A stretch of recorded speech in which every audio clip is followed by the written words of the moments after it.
So Dr. Hilary Cass, the leading paediatrician whose investigation into child gender healthcare led to a ban on puberty blockers, is to appear at the Scottish Parliament today.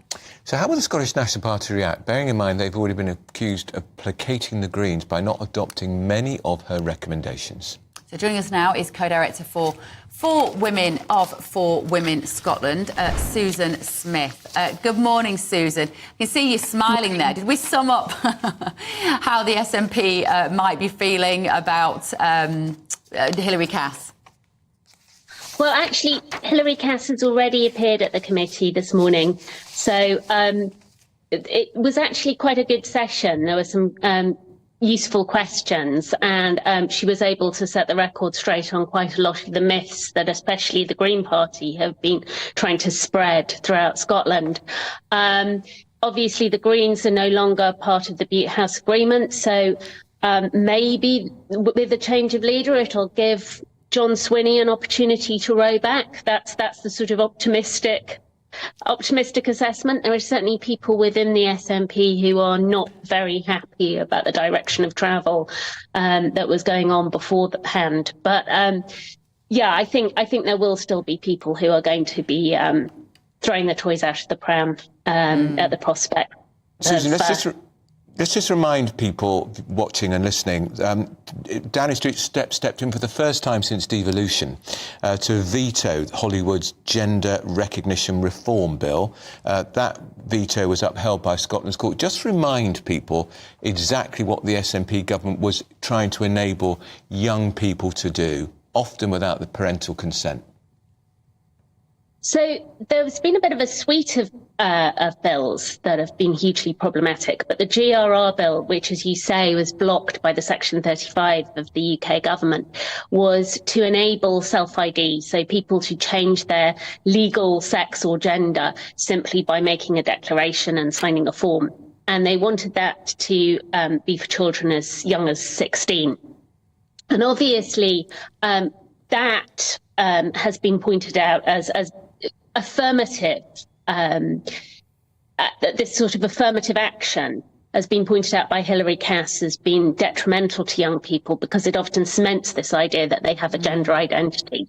So what the Scottish government are proposing and what they've been doing for a very long time in schools and so on is to embed this notion that gender identity is real, that it's unchangeable, that children as young as 4 or 5 can have it, and that this needs to be affirmed by schools and parents and medical professionals. And what was happening in the Sandiford Clinic, which is Scotland's answer to the Tavistock, was that children were being prescribed puberty blockers and cross-sex hormones.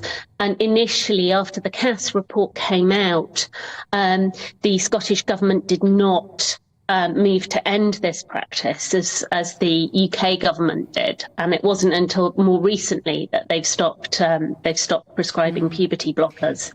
They claim they are leaving this up to clinicians, but it's a bit of a cop-out because obviously Hilary Cass is a clinician, and she was very clear that this is not good practice. So the fear has been that they are scraping around trying to find clinicians who will agree with what they say. Yeah, and maybe, Susan, for you, the Cass report didn't go far enough because, of course, you can still get privately prescribed puberty blockers if you are a teen and you're desperate to change your gender. Yes, she was asked actually this morning by one of the committee members about private prescriptions, and she said this is a concern for her. I think obviously her report was really into the NHS England and how they were doing it, but I think it's not unreasonable to say that private clinics should be following best practice as well, and that if there are considerable concerns about these drugs being offered on the NHS, they shouldn't be offered anywhere. Yeah. She also said, didn't she, that she didn't agree with the people who prescribe these terrible drugs, that actually sometimes the effects are not reversible. Yes, and that was explored in quite a lot of detail, that we don't really know what the long-term effects of these drugs are, especially on brain development, on long-term effects on bones, on IQ development, on sexual function, on fertility. All of these things have been raised as concerns in the past, and there are no long-term studies, and she was very clear about the paucity of evidence.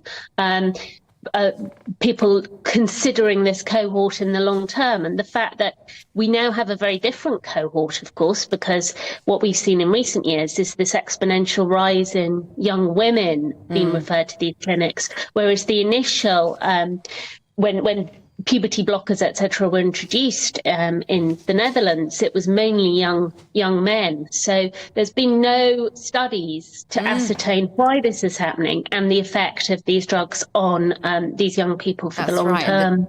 And that they remain guinea pigs at the hands of the pharmaceutical companies to some degree. Thank you so much for joining us, co-director of For Women Scotland, Susan Smith there. This would be a big challenge for the new First Minister, We've got John Swinney. Right of reply. It really is. A Scottish Government spokesperson has said the CAS review is a comprehensive and valid scientific document in line with NHS England, for whom the report was commissioned. We are considering all of the recommendations.